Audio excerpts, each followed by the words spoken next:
8 April 2018 ಉತ್ತರ ಪ್ರದೇಶದ ಲಕ್ನೋದಲ್ಲಿರುವಂತ CM Yogi ಆದಿತ್ಯನಾಥನ್ ಅವರ ಆಫೀಸ್ನ ಗೇಟ್ನ ಮುಂದೆ ಒಂದು 17 ವರ್ಷದ ಹುಡುಗಿ ಬಂದು ನಿಂತ್ಕೊಂತಾಳೆ.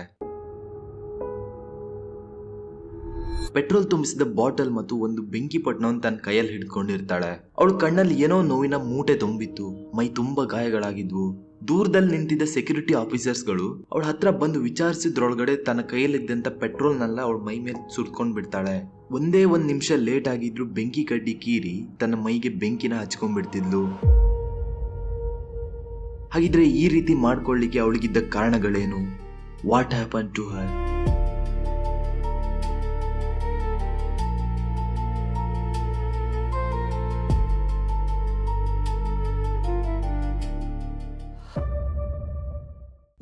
ಜೂನ್ 2017 ಉತ್ತರ ಪ್ರದೇಶದ ಉನ್ನಾವೋದಲ್ಲಿ ವಾಸಿಸ್ತಿದ್ದಂತ ಒಂದು ಮಿಡಲ್ ಕ್ಲಾಸ್ ಫ್ಯಾಮಿಲಿ, ಅಪ್ಪ ಅಮ್ಮ, ಒಬ್ಬ ಮಗಳು, ಹಾಗೆ ಅತ್ತೆ ಮಾವ, ಇವರೆಲ್ಲರ ಜೊತೆ ಪರ್ಸನಲ್ ರೀಸನ್ ಗಳಿಂದ ತಮ್ಮ ಸ್ವಂತ ಊರನ್ನು ಬಿಟ್ಟು ಉನ್ನಾವೋ ಸಿಟಿಗೆ ಬಂದು ಒಂದು ಬಾಡಿಗೆ ಮನೆಯಲ್ಲಿ ಉಳಿದುಕೊಂಡಿರ್ತಾರೆ. ಒಬ್ಬ ಮಗಳಂತ ಹೇಳಿದ್ನಲ್ಲ, ಅವಳಿಗೆ ಬರೀ 17 ವರ್ಷ. ಅವಳ ನೇಮ್ನ ಪ್ರೈವೇಸಿ ವಿಚಾರವಾಗಿ ಎಲ್ಲೂ ರಿವೀಲ್ ಮಾಡಿಲ್ಲ. ಸೊ ಎಕ್ಸಾಂಪಲ್ ಖುಷಿ ಅಂತ ಇಟ್ಕೊಳ್ಳಿ. ಈ ಖುಷಿ ಒಂದಿನ ಕಾನ್ಪುರಕ್ಕೆ ಹೋದಾಗ ಶಶಿ ಸಿಂಗ್ ಎನ್ನುವಂತ ಒಂದ್ ಹೆಂಗಸು ನಿಂಗೆ ಜಾಬ್ ಮಾಡಿಸಿ ಕೊಡ್ತೀನಿ ಬಾ ಅಂತ ಹೇಳಿ ಅವಳ ಮನೆ ಕರ್ಕೊಂಡು ಹೋಗ್ತಾಳೆ. ಈ ಶಶಿ ಸಿಂಗ್ ಉನ್ನಾವೋ ಕ್ಷೇತ್ರದ ಬಿಜೆಪಿ MLA ಆಗಿದ್ದಂತ ಕುಲ್ದೀಪ್ ಸಿಂಗ್ ಶೆಂಗಾರ್ನಿಗೆ ದೂರದ ಸಂಬಂಧಿ. ಸೊ ಈ ಶಶಿ ಸಿಂಗ್ ಮನೆಗ್ ಬಂದ್ಮೇಲೆ ತನ್ನ ಮಗನಾದಂತ ಶುಭಂ ಸಿಂಗ್ ಹತ್ರ ಈ MLA ಮನೆಗ್ ಕರೆದುಕೊಂಡು ಹೋಗಿ ಜಾಬ್ ಬಗ್ಗೆ ವಿಚಾರಿಸಿ ಬಾ ಅಂತ ಹೇಳ್ತಾಳೆ.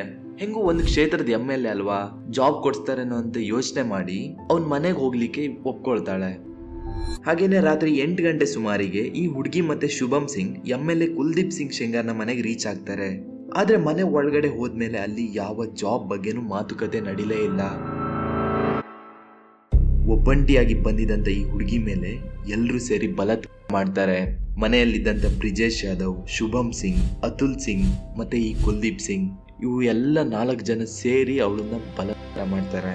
ಈ ರೀತಿ ಕೃತ್ಯ ಎಲ್ಲ ಮಾಡಿದ್ಮೇಲೆ ಇದನ್ನೆಲ್ಲ ಯಾರಿಗಾದ್ರೂ ಹೇಳಿದ್ರೆ ನಿನ್ನ ಮತ್ತೆ ಇಡೀ ಫ್ಯಾಮಿಲಿನ ಕೊಲ್ತೀವಿ ಅಂತ ಹೇಳಿ ಅವಳನ್ನ ಹೆದರಿಸಿ ಕಳಿಸ್ಕೊಡ್ತಾರೆ. ಮನೆಗೆ ಬಂದಂತ ಈ ಹುಡುಗಿ ತನ್ನ ಮನೆಯಲ್ಲಿ ಎಲ್ಲಾನು ಹೇಳ್ಕೊಡ್ತಾಳೆ. ತನ್ನ ಮಗಳಿಗಾದಂತ ಅನ್ಯಾಯದ ಬಗ್ಗೆ ಅವಳ ಅಪ್ಪ ಅವಳಿಗೆ ಸಪೋರ್ಟಿವ್ ಆಗಿ ನಿಲ್ತಾರೆ. ತಕ್ಷಣ ಪೊಲೀಸ್ ಸ್ಟೇಷನ್ಗೆ ಹೋಗಿ ಕಂಪ್ಲೇಂಟ್ ಕೊಡ್ಲಿಕ್ಕೆ ಹೋಗ್ತಾರೆ. ಬಟ್ ಕಂಪ್ಲೇಂಟ್ ಎಲ್ಲಿ ತಗೊಳ್ತಾರೆ?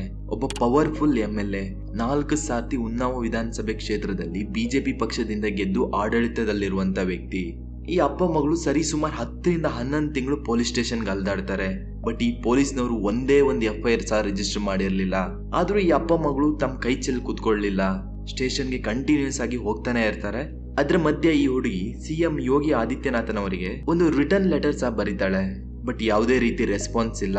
2018 ಏಪ್ರಿಲ್ 3ನೇ ತಾರೀಕಿಗೆ ಏನಾಗ್ತದೆ ಅಂದ್ರೆ, ಈ ಅಪ್ಪ ಮತ್ತೆ ಮಗಳು ಕಂಪ್ಲೇಂಟ್ ಕೊಡ್ಲಿಕ್ಕೆ ಸ್ಟೇಷನ್ ಬರ್ಬೇಕಾದ್ರೆ ಈ ಕುಲ್ದೀಪ್ ಸಿಂಗ್ ನ ತಮ್ಮನಾದಂತ ಅತುಲ್ ಸಿಂಗ್ ಮತ್ತೆ ಅವನ ಗ್ಯಾಂಗ್ ಇವ್ರ ಮೇಲೆ ಅಟ್ಯಾಕ್ ಮಾಡ್ತಾರೆ. ಮನ್ಸಿಗೆ ಬಂದಂತೆ ರಾಡ್ ಮತ್ತೆ ದೊಣ್ಣೆಗಳಿಂದ ಹೊಡಿತಾರೆ. ಫೈನಲಿ ಪೊಲೀಸ್ನವರು ಸ್ಪಾಟ್ಗೆ ಬಂದು ಅರೆಸ್ಟ್ ಮಾಡ್ತಾರೆ. ಆದ್ರೆ ಈ ಅತುಲ್ ಸಿಂಗ್ ಮತ್ತೆ ಅವನ ಗ್ಯಾಂಗ್ ನಲ್ಲ. ಪೊಲೀಸ್ನವರು ಅರೆಸ್ಟ್ ಮಾಡಿದ್ದು ಈ ಹುಡುಗಿಯ ಅಪ್ಪನನ್ನ. ಸ್ಟೇಷನ್ ನಲ್ಲಿ ಪೊಲೀಸರು ಈ ಹುಡುಗಿ ಅಪ್ಪನಿಗೆ ಕರ್ಕೊಂಡೋಗಿ ಮೈ ತುಂಬಾ ಹೊಡಿತಾರೆ. ಅನ್ಫಾರ್ಚುನೇಟ್ಲಿ ಈ ಹುಡುಗಿ ಅಪ್ಪ ಸ್ಟೇಷನ್ ಅಲ್ಲೇ ಡೆತ್ ಆಗ್ತಾರೆ. She lost her father.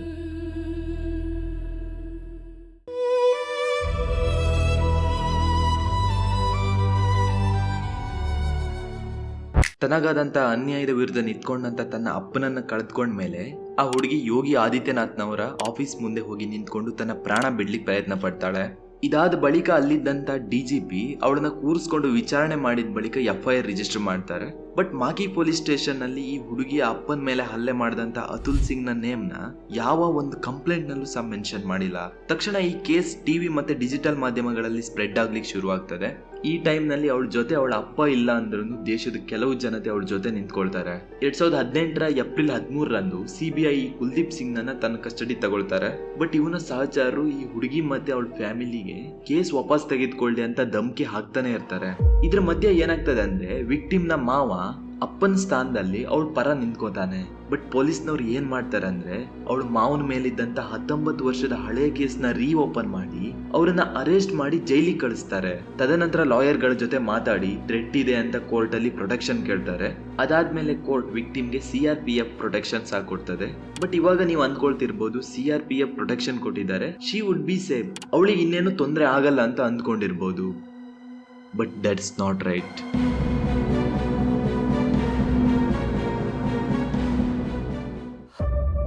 July 2019 ಈ ಹುಡುಗಿ ಒಬ್ಬರು ಲಾಯರ್ ಮತ್ತೆ ಅವಳ ಇಬ್ರು ಆಂಟೀಸ್ ಜೊತೆ ಒಂದು ಕಾರಲ್ಲಿ ಜೈಲಿಗೆ ಹೋಗ್ತಾ ಇರ್ತಾರೆ. ಈ ಹುಡುಗಿ ಮಾವನನ್ನ 19 ವರ್ಷದ ಹಳೆ ಕೇಸ್ನಲ್ಲಿ ಜೈಲ್ಗೆ ಹಾಕಿರ್ತಾರಲ್ವಾ, ಸೊ ಅವರನ್ನ ನೋಡ್ಲಿಕ್ಕೆ ಹೋಗ್ತಾ ಇರ್ತಾರೆ. ಬಟ್ ಕಾರಲ್ಲಿ ಹೋಗ್ತಾ ಇರ್ಬೇಕಾದ್ರೆ ರಾಯ್ಬರೇಲಿ ಎನ್ನುವಂತ ಪ್ಲೇಸ್ ಅಲ್ಲಿ ಒಂದು ದೊಡ್ಡ ಲಾರಿ ಎದುರಿನಿಂದ ಬಂದು ಇವ್ರ ಕಾರಿಗೆ ಡಿಕ್ಕಿ ಹೊಡಿತದೆ. ಆದ್ರೆ ಈ ಟೈಮ್ ನಲ್ಲಿ CRPF ಪ್ರೊಟೆಕ್ಷನ್ ಅವರು ಅವ್ರ ಜೊತೆ ಇರಲಿಲ್ಲ. ಆ ಟ್ರಕ್ ತುಂಬಾ ಸ್ಪೀಡ್ ನಲ್ಲಿ ಬಂದು ಇವರಿದ್ದ ಕಾರ್ಗೆ ಡಿಕ್ಕಿ ಹೊಡಿತದೆ. ಕಾರ್ನಲ್ಲಿದ್ದಂಥ ಡ್ರೈವರ್ಗೆ, ಈ ಹುಡುಗಿಗೆ ಮತ್ತೆ ಲಾಯರ್ಗೆ ತುಂಬಾ ಪೆಟ್ಟಾಗ್ತದೆ. ಆದ್ರೆ ಅವಳ ಜೊತೆ ಇದ್ದಂತ ಇಬ್ರು ಆಂಟಿ ಅಂದಿರು ಸ್ಪಾಟ್ ಅಲ್ಲೇ ಡೆತ್ ಆಗ್ತಾರೆ. ಆ ಟ್ರಕ್ ಆಕ್ಸಿಡೆಂಟ್ ಆದ್ಮೇಲೆ ಅಲ್ಲಿನೇ ಇರುತ್ತೆ, ಬಟ್ ಅದರ ನಂಬರ್ ಪ್ಲೇಟ್ಗೆ ಬ್ಲ್ಯಾಕ್ ಪೇಂಟ್ ಹೊಡೆದಿರ್ತಾರೆ. ಇದ್ರ ಅರ್ಥ ಬೇಕಂತಾನೆ ಇವ್ರನ್ನ ಕೊಲೆ ಮಾಡ್ಲಿಕ್ಕೆ ಟ್ರೈ ಮಾಡಿದ್ದು. ಆದ್ರೆ ಅದೃಷ್ಟವಶಾತ್ ಆ ಹುಡುಗಿ ಬದುಕ್ತಾಳೆ. ಮೇ ಬಿ ಅವಳನ್ನೇ ಕೊಲ್ಲುವಂತ ಪ್ರಯತ್ನ ಮಾಡಿರ್ಬೋದು, ಬಟ್ ಈ ಬ್ಯಾಟಲ್ ನಲ್ಲಿ ಅವಳು ತನ್ನ ಅಪ್ಪ ಮತ್ತೆ ಇಬ್ರು ಆಂಟಿಯಂದಿರನ್ನ ಕಳೆದುಕೊಳ್ತಾಳೆ.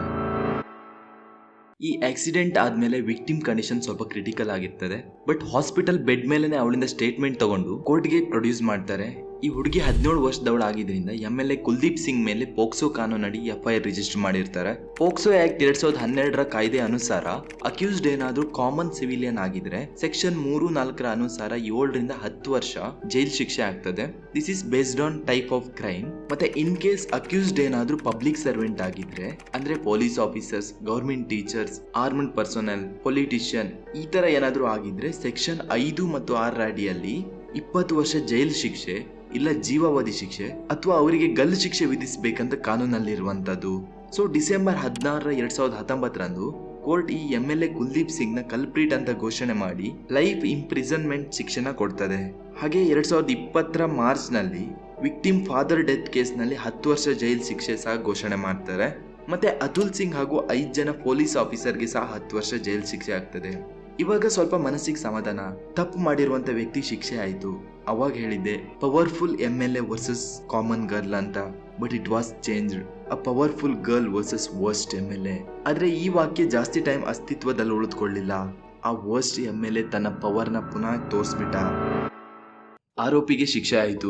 ವಿಕ್ಟಿಮ್ ಫ್ಯಾಮಿಲಿಗೆ ಯಾವುದೇ ರೀತಿ ಭಯದಿಂದ ಇರಬೇಕಾಗಿಲ್ಲ ಎನ್ನುವಷ್ಟರಲ್ಲಿ 2025ರ ಡಿಸೆಂಬರ್ 29ನೇ ತಾರೀಕಿಗೆ ಡೆಲ್ಲಿ ಹೈಕೋರ್ಟ್ ಜಾಮೀನು ಕೊಟ್ಟು ಈ ಕುಲ್ದೀಪ್ ಸಿಂಗ್ ನನ್ನ ಜೈಲಿನಿಂದ ಬಿಡುಗಡೆ ಮಾಡುತ್ತೆ.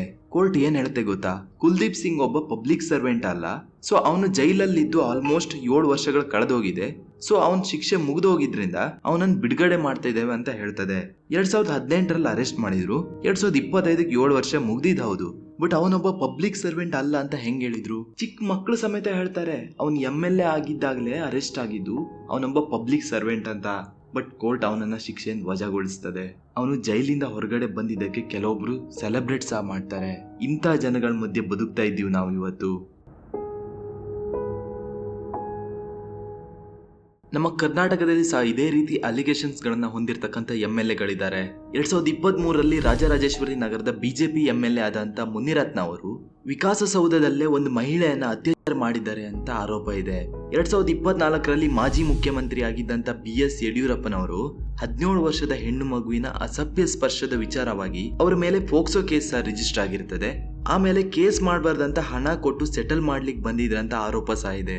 ಹಾಗೆ ನಮ್ಮ ಕರ್ನಾಟಕದ ಕಾಂಗ್ರೆಸ್ನ MLA ಆದಂತ ರಮೇಶ್ ಕುಮಾರ್ ಪಾರ್ಲಿಮೆಂಟ್ ಒಳಗಡೆ ಏನ್ ಹೇಳ್ತಾನೆ ಅಂದ್ರೆ, ಬರನ್ನ ತಡಿಲಿಕ್ಕೆ ಆಗದೆ ಇದ್ರೆ ಮಲ್ಕೊಂಡು ಎಂಜಾಯ್ ಮಾಡಂತ ಹೇಳ್ತಾನೆ. ಈ ಸೆಂಟೆನ್ಸ್ಗೆ ಸ್ಪೀಕರ್ ಆಗಿದ್ದಂತ ವಿಶ್ವೇಶ್ವರಯ್ಯ ಹೆಗಡೆ ಕಾಗೇರಿ ಸೇರಿದಂತೆ ಎಲ್ಲರೂ ನಗಾಡ್ತಾ ಕುಂತ್ಕೊಳ್ತಾರೆ.